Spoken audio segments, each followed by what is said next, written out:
Everything was going reasonably well until I told them that the number one problem facing the black community was not systemic racism, not police brutality, but the large number of kids who enter the world without a father in the home married to the mother. And instead of them supporting me, saying hallelujah, they jumped all over me. And I said, you are the problem. You are opinion shapers. You are role models in the community, and you are ignoring the 10,000-pound elephant in the room, which is the large number of kids who entered the world without a father married to the mother. And I said, forget about elder. Barack Obama once said a kid raised without a father is 5 times more likely to be poor and commit crime, 9 times more likely to drop out of school, and 20 times more likely to end up in jail. Now, the question you all ought to be asking is, how do we go from having 25% of black kids entering the world without a father in the home married to the mother in 1965 to today? You can't tell me today is more racist than it was back in 65. What we've done with our welfare state is we've incentivized women to marry the government, and we've incentivized men to abandon their financial and moral responsibility, and we should be addressing that issue. And that is why I am here. Bob Whipson, I've known Bob for about 30 years. And Colonel West was in my movie that I executive produced, and Chad Jackson starred in it. That's why I'm here, because that is the number one problem. Virtually everything else we talk about, whether it's bad schools, and Lord knows we have them, we need school choice, whether it's crime, it all starts from the breakdown of the family. I dare say, if you interview the kids that were out in the streets during the George Floyd or BLM riots of 2020 and ask them if they had a father in the home, the black ones, I bet you almost all of them will say they did not. Let me just end with one quick thing. There's a book by James Robeson called My Father's Face, and it's about homelessness, fatherlessness rather. And he talks in the book about a prison chaplain who wanted to improve the morale of the prison. So he goes to one of the major greeting card companies and gets 500 greeting cards for Mother's Day. And they thought it'd be a good PR campaign, so they gave them to him for free. So he handed them all out to the men in the prison, and morale did in fact improve. Father's Day rolled around. I think you know where I'm going with this story. They went to the same place, got 500 cards for Father's Day. Not a single inmate wanted to send one to his father, not one. It is far and away the biggest problem facing this country. And our side, meaning the conservative side, Republican side, or whatever side you're on, we do not talk enough about it, and that's why I'm here. Nonprofits were created during the civil rights movement. And how I learned this is the Annie Casey Foundation is a 501c4 in Washington, D.C. that really controls all this billion-dollar grant funding going out through America. So most people, man, if you got a backing by the Annie Casey Foundation, you get money forever. So I actually met the executive director of the Annie Casey Foundation like around 2012, a guy by the name of Bart LeBeau. So I stayed at Bart's house for like 2 days, just traveling the country, doing speaking engagements, and doing all kind of trainings. Homie, they was grooming me to be a bad motherfucker. So Bart had gave me this book that's called The Revolution Will Not Be Funded, and it's written by the Women's Jewish Council. So the Jews wrote this book, and it breaks down the 501c3, which is the nonprofit industrial complex. In the prison and industrial complex, how is the nonprofit industrial complex? So nigga, nonprofit does nobody any good except the people that's running it. It's a scam it's a scam act like it's solving a problem.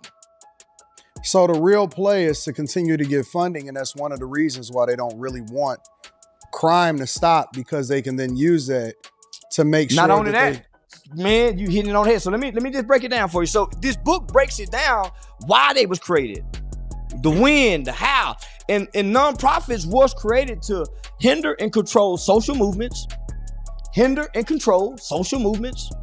That's why your Democratic Party is always saying, hey, we need more funding for this to hinder and control this movement over here. Say, hey, we want to make these people independent and strong. To hinder and control social movements. Yeah. To funnel money for the rich. That's why the first thing they say to do, get your LLC to nonprofit. You'll send this money over here. Who you'll put on the board? Your friends and your buddies who you know in the community got a little power. They're going to be able to get you the funding. So you're going to have a working board members. That's why they say don't put your family members. You'll get prominent people who know other prominent people. That's your working board. Hey, I'm a board of directors that sits on hype about hype. He's great kids. So they're going to get the money. So they all go funnel money down here, which actually comes back over here. So this book highlights the fact that 95% of nonprofits spend almost 95 to 99% of their fundings donations and grants on keeping the lights on, furniture, the cars, the trips. They go hire their mama to be the CEO. They go hire their other girlfriend to put people in family in these positions and pay them a salary and find a way to re-itemize the money. Yeah. And only 5% actually goes to the work that they do. See what he just said? That's the truth nobody admits. Nonprofits don't build families, they build bank accounts.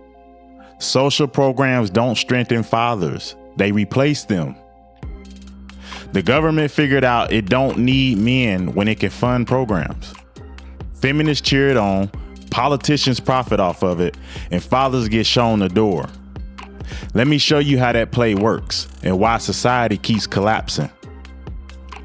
Bro, people act like the inner cities collapse by accident. Every new social program makes fathers less necessary. It's not just about a check. It's about leadership. When Uncle Sam stepped in, men stepped back. And whole communities lost their backbone. Just look at the numbers. 70% of black kids grow up without fathers. That's not racism, that's structure. After slavery, after Jim Crow, black families thrived. By the 1950s, marriage rates were high. The welfare expansion hit in the 60s and 70s. Suddenly, the father wasn't needed.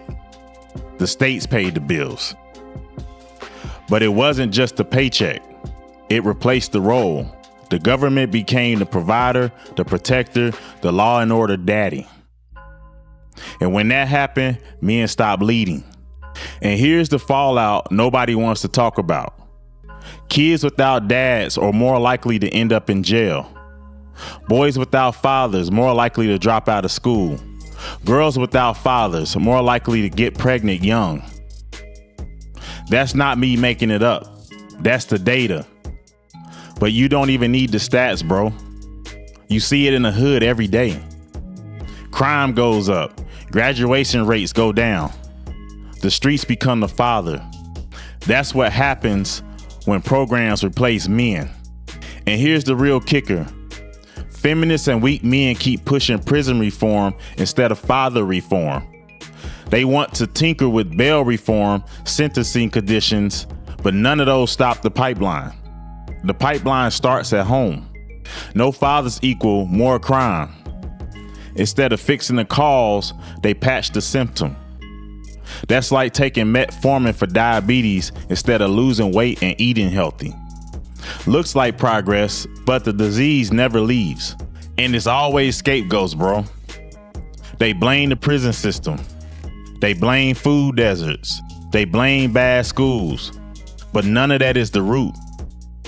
All that does is push more money into social programs and nonprofits that don't cure anything. Because the cure is fathers. But a cure don't pay. Treatment pays. That's why it feels just like Big Pharma. Pharmaceutical companies don't want you cured, they want you hooked. Politicians, feminists, and nonprofits don't want strong families, they want dependency. And the most obvious example, the STD epidemic. The cure couldn't be simpler. Stop being promiscuous, be monogamous, have discipline. But instead, people gamble with AIDS, syphilis, herpes, then run to awareness campaigns and pills.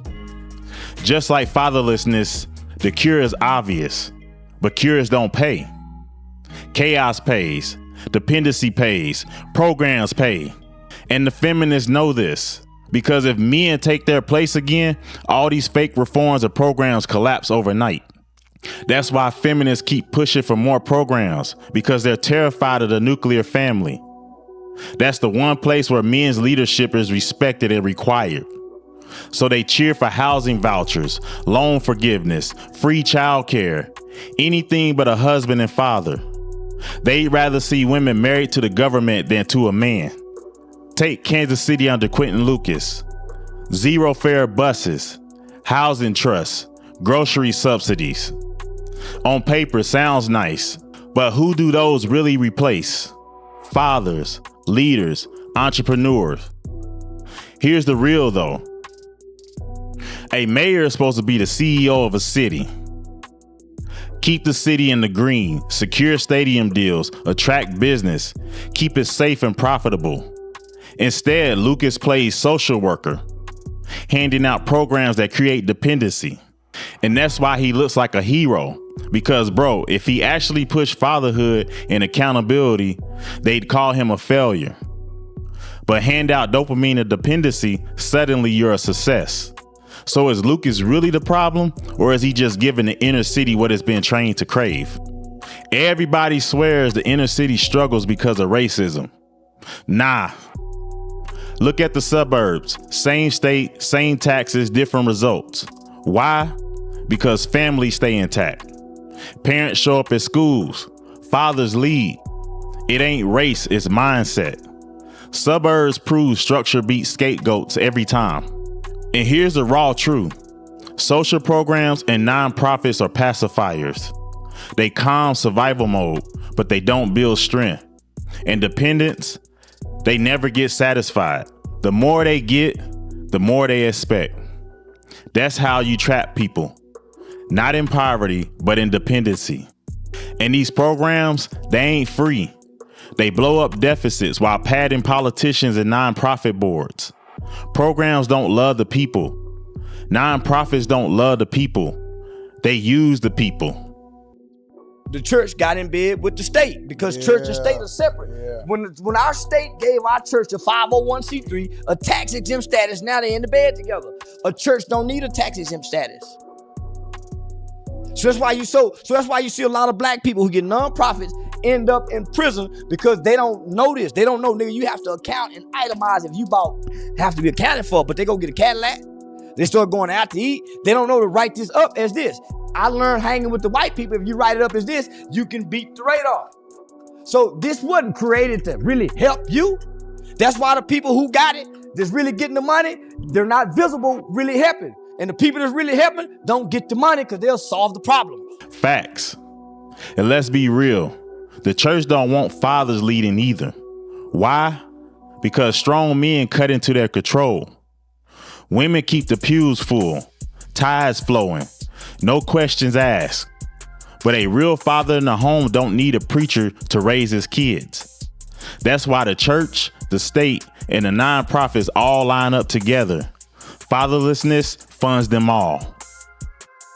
So it's really a money play. I still don't know exactly where all of the migrant Every money time went. there's a tragedy and there's a disaster, so many people make money, whether it's the roofers from scamming, from the hurricane. Yeah. It's so, every disaster and tragedy, there's money to be made. Yep. You know why? Because this is not a country that fixes its social problem. We're not a socialist country. This is a capitalist country. Everything is about money.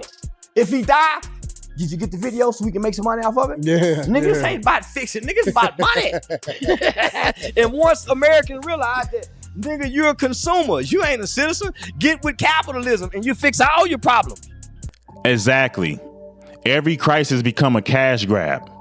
Politicians sell the problem instead of solving it. Nonprofits monetize the community instead of building it. And dependency never ends because the money depends on the people staying weak. But once you realize this country is capitalist, you stop begging for programs and start building. Fathers build, leaders build, producers build, consumers just get played. And that's why liberals hate Trump. His policy pushed families back together. His tax plan gave a marriage bonus. His welfare rules tied benefits to work requirements. Somebody in the house had to produce. That's responsibility, not dependency. And unlike career politicians, he don't need broken homes or bloated nonprofits to stay in power. He's already rich. He doesn't profit from weakness. That's why they call him dangerous. See, this country runs on capitalism. People demonize it with feelings, but here's the reality. When Trump's businesses grew, his workers ate too. That's productivity, that's capitalism. But politicians and nonprofits, they profit by keeping you down. Their power depends on your dependency. Trump's power came from productivity. That's the difference nobody wants to admit. So don't get fooled. Social programs, nonprofits, even the church, they're all profitable distractions. pacifiers that replace fathers and leaders. Feminists love it. Politicians love it. Nonprofits live off of it.